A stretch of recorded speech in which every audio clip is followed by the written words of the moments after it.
Olimpia de Épiro. El 31 antes de nuestra era, Olimpia, madre de Alejandro Magno y reina de Macedonia, fue conducida a pie descalzo frente a una multitud que la odiaba en la ciudad de Pidna. No llevaba cadenas, las cadenas no eran necesarias, no tenía a dónde huir. Olimpia había gobernado con una crueldad calculada durante décadas. Ordenó ejecutar opositores, envenenó rivales, manipuló sucesiones y construyó su poder sobre el miedo. Cuando Alejandro falleció y el imperio comenzó a desintegrarse, ella intentó mantener el control a través de su nieto, el pequeño Alejandro IV. Fue un error de cálculo final. Casandro, general macedonio y enemigo declarado, la rodeó con sus ejércitos en Pidna. El sitio duró meses. Dentro de la ciudad, los soldados que la defendían comían caballos muertos, luego comían ratas. Olimpia no cedió. Cada día que pasaba, la ciudad se vaciaba un poco más de vida. Cuando cayó Pidna, Casandro no la ejecutó de inmediato. Tenía algo más humillante planeado. La llevó ante una asamblea de familiares de todas las personas que ella había mandado asesinar a lo largo de su vida. No ante un juez, no ante el Estado, ante las viudas, los hijos, los hermanos, las madres. Ya era demasiado tarde para defenderse. La asamblea votó por unanimidad. Olimpia no dijo nada frente a sus verdugos. Según los registros, no suplicó, no lloró, no se arrodilló. Caminó hacia ellos con la cabeza erguida. Fue apedreada hasta fallecer por una multitud de personas a quienes ella misma había convertido en enemigos. Casandro se negó a darle un entierro formal. Su cuerpo quedó expuesto varios días. La mujer que había sido madre del conquistador más grande de la historia antigua terminó sin tumba, sin epitafio, sin nombre grabado en piedra. Su nieto fue asesinado 2 años después. La línea de Alejandro desapareció completamente. Nadie quedó para recordarla con afecto. Jezabel de Israel. El año 841 antes de nuestra era, Jezabel, reina consorte de Israel, escuchó desde su ventana el sonido de los cascos de un caballo acercándose a Jezreel. Reconoció al jinete. Era Jehú, el general que acababa de asesinar a su hijo, el rey Joram. Jezabel dominó el reino durante décadas, junto a su esposo Acab, y luego como figura de poder detrás de sus hijos. Introdujo el culto a Baal en Israel, persiguió y ejecutó profetas hebreos y acumuló una reputación de crueldad tan absoluta que su nombre se convirtió en sinónimo de maldad durante siglos. Confrontar a Jezabel era confrontar la muerte. Cuando supo que Jehú venía, no intentó escapar. Se pintó los ojos con col, se arregló el cabello y se asomó a la ventana del palacio con la misma frialdad con que había gobernado. Le gritó al general que entraba: ¿Vienes en paz, asesino de tu amo? No hubo respuesta del general. La respuesta vino de adentro del palacio. Jehú miró hacia arriba y preguntó en voz alta quién estaba con ella. 2 o 3 eunucos se asomaron desde la ventana. Él les dio una orden simple: arrójenla. La arrojaron. Jezabel cayó desde el segundo piso. Su sangre salpicó la pared exterior del palacio y los caballos que estaban abajo. Jehú entró al palacio, comió y bebió, y después ordenó que le dieran sepultura por ser hija de rey. Cuando los sirvientes salieron a enterrarla, no encontraron más que el cráneo, los pies y las palmas de las manos. Los perros habían devorado el resto. El profeta Elías lo había predicho exactamente así años antes, en una maldición que Jezabel había ignorado con desprecio. El relato quedó registrado en el segundo libro de los Reyes, donde su nombre permanece como advertencia. En hebreo antiguo, la expresión hija de Jezabel se usaba para describir a cualquier mujer sin escrúpulos morales durante más de 1000 años. Fulvia de Roma. El año 40 antes de nuestra era, Fulvia, primera esposa de Marco Antonio y la mujer más poderosa que Roma había conocido hasta entonces, falleció en Sición, Grecia, sola y en el exilio. Tenía aproximadamente 40 años. Nadie fue a buscar su cuerpo con urgencia. Fulvia había hecho lo que ninguna mujer romana había hecho antes: comandar legiones, dirigir una guerra, negociar con senadores y gobernar territorios en nombre de su esposo ausente. Cuando Antonio estaba en el oriente con Cleopatra, Fulvia organizó una rebelión armada contra Octavio en Italia, no como representante de Antonio, como ella misma. La guerra de Perusia fue su guerra. La diseñó, la financió y la supervisó con una determinación que escandalizó a la clase senatorial romana, que no sabía cómo procesar a una mujer que actuaba como si fuera el comandante en jefe. Perdió. Octavio tomó Perusia. La ciudad fue incendiada. Fulvia escapó hacia el oriente para reunirse con Antonio, quien la recibió con frialdad. Le reprochó haber iniciado la guerra sin su autorización. Le recriminó haber comprometido su posición política. Le hizo entender, con la crueldad silenciosa de los que ya no aman, que era un problema que él necesitaba resolver. Ya no había lugar para ella. Fulvia enfermó poco después de ese encuentro. Los registros no especifican la enfermedad, pero los contemporáneos mencionan que su salud colapsó con una velocidad que sugería algo más que una dolencia física. Antonio no regresó a su lado. En cambio, viajó a Roma y se casó con Octavia, hermana de Octavio, como gesto de reconciliación política.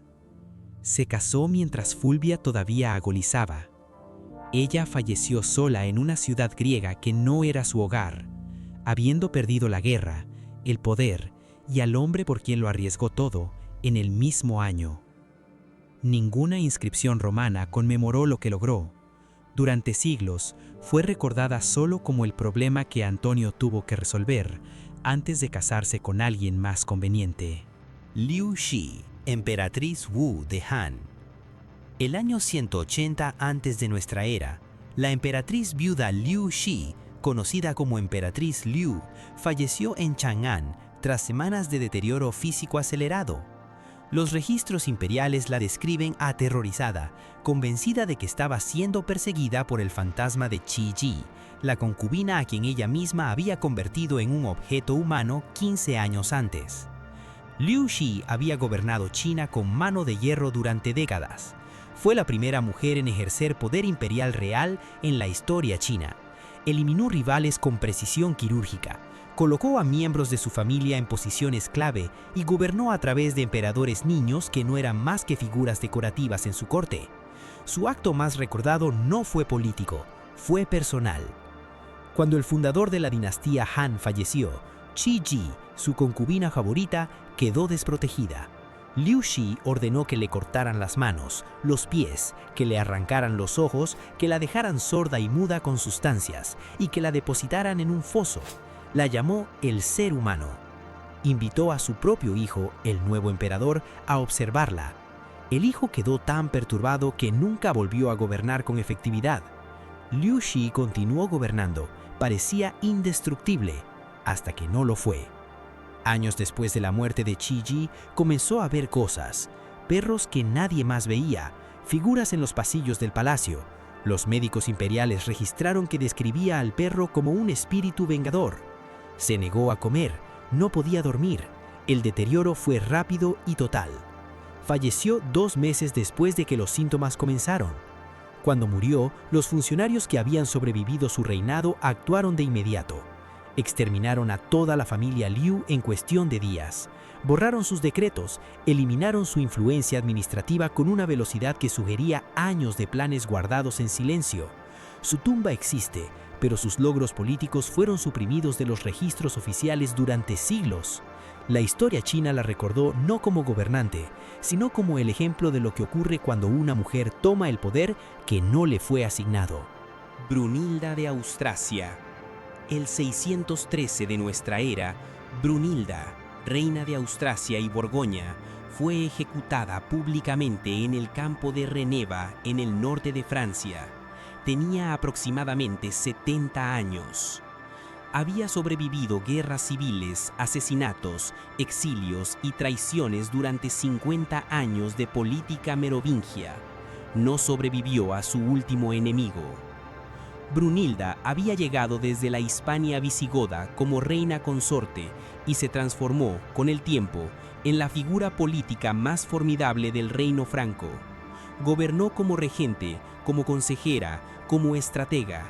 Construyó carreteras, reformó la administración eclesiástica, negoció con el Papa y sobrevivió el asesinato de su esposo, sus hijos y sus nietos uno tras otro. Cada pérdida la hacía más peligrosa. Su enemiga mortal era Fredegunda, reina de Neustria, con quien mantuvo una guerra de décadas marcada por asesinatos, venenos y traiciones mutuas. Fredegunda murió de causas naturales antes de que pudieran destruirse la una a la otra, pero dejó un hijo, Clotario II. Clotario esperó su momento. Cuando los nobles de Austrasia y Borgoña se cansaron de Brunilda y decidieron que era más conveniente entregarla que seguir protegiéndola, simplemente lo hicieron. La ataron y la enviaron a Clotario como si fuera un paquete diplomático. Ya era demasiado tarde para cualquier negociación. Clotario la mantuvo cautiva 3 días, la torturó. Los registros francos mencionan que fue sometida a un interrogatorio que duró jornadas enteras, con el objetivo de que confesara los crímenes de los que se la acusaba, que incluían el asesinato de 10 reyes y la destrucción deliberada de la nobleza franca. Al tercer día, la sacaron al campo. Fue atada de pies, manos y cabello a la cola de un caballo salvaje que fue azuzado hasta galopar. El cuerpo de Brunilda fue arrastrado hasta que dejó de ser reconocible. Lo que quedó fue quemado. Tenía 70 años, había gobernado medio siglo. El castigo tardó en llegar, pero cuando llegó, fue diseñado para ser el más humillante posible: morir arrastrada por un animal, en público, frente a los hombres que la habían traicionado. Si te gustan estas historias intensas, suscríbete. Y si llegaste hasta aquí, deja tu like. Irene de Atenas. El 9 de agosto del año 797, Irene de Atenas, emperatriz de Bizancio, ordenó que capturaran a su propio hijo, el emperador Constantino VI, lo llevaran al palacio de Eleuterio y le arrancaran los ojos con suficiente violencia para garantizar que no sobreviviera. Sobrevivió brevemente. Irene había gobernado como regente durante la minoría de edad de su hijo y nunca aceptó que ese papel debía terminar. Cuando Constantino alcanzó la mayoría de edad e intentó gobernar de forma independiente, la relación entre madre e hijo se convirtió en una guerra política que duró años y acumuló humillaciones mutuas, conspiraciones y alianzas cambiantes. Irene fue desterrada, regresó, fue relegada, recuperó influencia. Cada vez que parecía derrotada, encontraba una forma de volver. Constantino cometió el error de subestimarla una vez demasiadas. En el año 797, los partidarios de Irene organizaron un golpe de estado mientras Constantino se encontraba en campaña militar.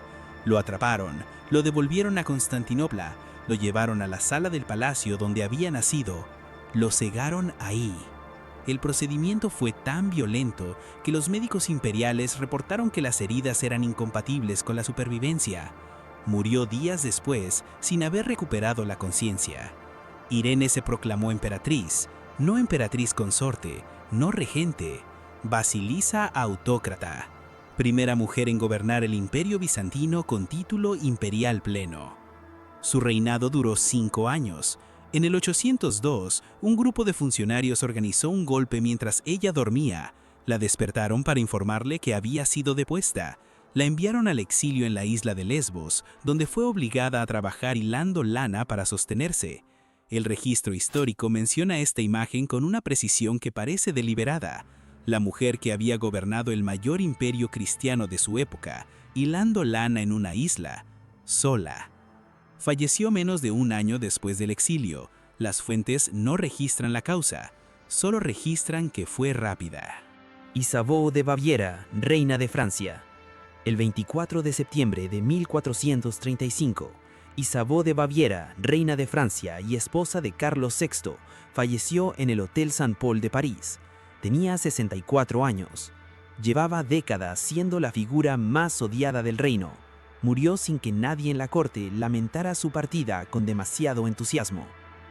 Isabeau había llegado a Francia como reina consorte cuando tenía 14 años y el rey Carlos VI todavía gozaba de buena salud mental. Cuando el rey comenzó a sufrir episodios de locura severa, creyendo en ocasiones que era de cristal y que podría romperse si alguien lo tocaba, Isabeau asumió el control de facto de la regencia. El problema era que Francia estaba siendo destrozada. La guerra de los 100 años arrasaba el territorio. Los ingleses avanzaban, la nobleza francesa se fragmentaba entre el partido borgoñón y el Armagnac. Isabeau navegó entre facciones con una habilidad que sus contemporáneos interpretaron no como supervivencia política, sino como traición sistemática. El Tratado de Troyes de 1420 fue el punto de no retorno. Isabeau firmó ese tratado en nombre de Francia, reconociendo al rey inglés Enrique V como heredero legítimo al trono francés y desheredando a su propio hijo, el futuro Carlos VII. El reino la llamó traicionera, la llamó prostituta. Circularon rumores de que su hijo Carlos no era en realidad hijo del rey, lo que justificaría la desheredación. Los rumores fueron casi con certeza falsos, pero nadie los defendió con demasiada energía. Cuando los ingleses comenzaron a perder terreno y Juana de Arco transformó el rumbo de la guerra, Isabeau quedó completamente abandonada políticamente. Su hijo Carlos VII recuperó el trono y no hizo ningún gesto de reconciliación con su madre. Vivió sus últimos años en un palacio que se deterioraba tanto como su reputación. Falleció sin ceremonia notable. Su cuerpo fue trasladado en una barca simple por el río Sena hasta Saint-Denis.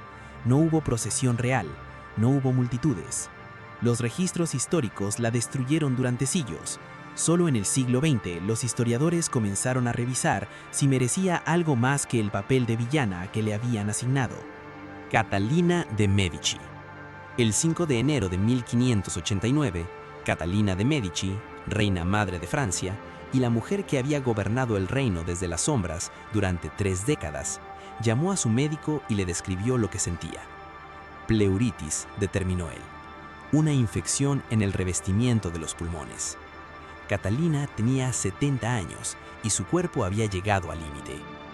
Catalina había sobrevivido todo: la muerte de su esposo, Enrique II, en un torneo de justas, la muerte de 3 hijos que fueron reyes, las guerras de religión que desangraron Francia entre católicos y hugonotes durante décadas, la noche de San Bartolomé de 1572, cuando miles de protestantes fueron masacrados en París con una coordinación que muchos atribuyeron directamente a ella. Siempre hubo debates sobre cuánta responsabilidad tenía en esa masacre. Los debates no la saldaron de cargar con ella. Cuando su último hijo, Enrique III, la visitó en su lecho de enferma a inicios de enero, la conversación fue breve. El rey tenía otros problemas más urgentes: un levantamiento católico radical, el duque de Guisa muerto por sus órdenes 3 semanas antes, una Francia fracturada. Catalina le advirtió que estaba cometiendo errores. Enrique III se fue. No volvió antes de que ella falleciera. Catalina murió el 5 de enero, 8 días después del asesinato de Guisa. Según los testigos presentes, sus últimas palabras fueron un lamento por lo que Enrique había hecho. El sacerdote que la atendió registró que tuvo una muerte tranquila, pero que pasó las últimas horas conscientes hablando de errores que ya no tenían remedio. Su cuerpo fue trasladado provisionalmente a Blois.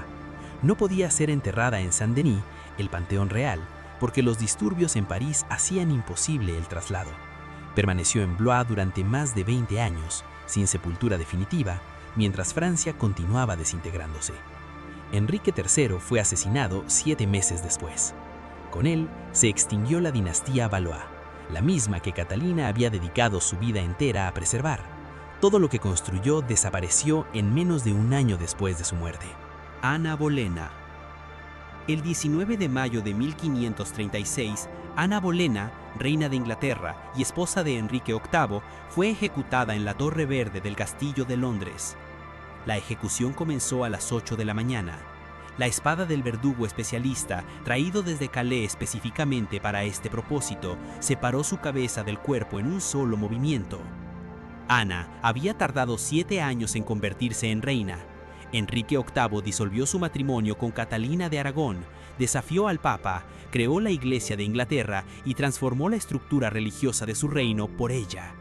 El precio fue más alto de lo que Ana calculó. Cuando dio a luz a una hija, Isabel, en lugar del hijo varón que Enrique necesitaba para asegurar la sucesión, la posición de Ana comenzó a erosionarse. Cuando tuvo un segundo embarazo que terminó en una niña muerta a finales de enero, la sentencia estaba tomada. Enrique necesitaba otra esposa. Ana fue arrestada el 2 de mayo de 1536. Los cargos eran adulterio, incesto y alta traición. Los acusados, incluido su propio hermano Jorge Bolena, fueron sometidos a juicios que duraron horas. Todos confesaron o fueron declarados culpables con una velocidad que no dejaba dudas sobre el resultado predeterminado. Ana fue la última en ser juzgada. El tribunal la declaró culpable en menos de 2 horas. Ella había pedido tiempo para prepararse, no lo obtuvo. Fue conducida de regreso a la torre mientras los veredictos todavía se leían en otras salas. En la torre pasó sus últimas noches alternando entre el llanto y la risa. Los guardias lo registraron con la neutralidad clínica de quien no quiere involucrarse. La mañana del 19 caminó hacia el caldazo sin que le temblaran las piernas. Se quitó su tocado ella misma, habló brevemente, sin acusar al rey. Esperó de rodillas. El verdugo hizo su trabajo en un segundo. 11 días después, Enrique VIII se casó con Juana Seymour. Sisi, emperatriz de China. El 15 de noviembre de 1908, Sisi, emperatriz viuda de China y gobernante real del Imperio Qing durante 47 años, falleció en el Palacio Imperial de Pekín, horas después de que lo hiciera el joven emperador Guangxu. Los dos fallecieron con un día de diferencia. La coincidencia nunca fue completamente explicada. Guangxu había intentado modernizar China en 1898 con las reformas de los 100 días. Sisi lo detuvo en menos de 4 meses, lo confinó en palacio y gobernó en su nombre los siguientes 10 años, sin que él pudiera moverse libremente ni tomar decisiones sin su aprobación. Los análisis forenses realizados casi un siglo después detectaron en los restos de Guangxu niveles de arsénico miles de veces superiores a lo normal. Alguien lo había envenenado. Las investigaciones apuntan a que la orden pudo haber venido de Sisi o de sus círculos más cercanos, posiblemente para asegurarse de que el emperador no sobreviviera para gobernar después de su muerte. Si fue así, calculó bien, pero no calculó que ella tampoco sobreviviría. Sisi pasó sus últimos días en Cana, sabiendo que se estaba muriendo. Tuvo tiempo de designar un sucesor, el niño Puyi, de 2 años, y de dictar sus últimas instrucciones. Sus palabras finales registradas incluyen la frase: «Nunca más dejen que una mujer tome el poder supremo en China». La mujer que había gobernado China durante casi medio siglo, que había aplastado reformadores, sobrevivido a invasiones extranjeras, suprimido la rebelión de los Bóxer y manipulado emperadores como piezas de ajedrez, dictó como último acto político que ninguna mujer volviera a hacer lo que ella había hecho. Falleció pocas horas después. 3 años más tarde, la dinastía Cheng colapsó. El pequeño Puyi fue obligado a abdicar. El imperio que Sisi había dedicado su vida a sostener desapareció en 1912, como si hubiera estado esperando que ella se fuera para finalmente derrumbarse. Su cuerpo fue saqueado de su tumba en 1928. Los ladrones no encontraron lo que buscaban. Dejaron sus restos esparcidos en el suelo de la cámara funeraria. Y si quieres más contenido así, suscríbete.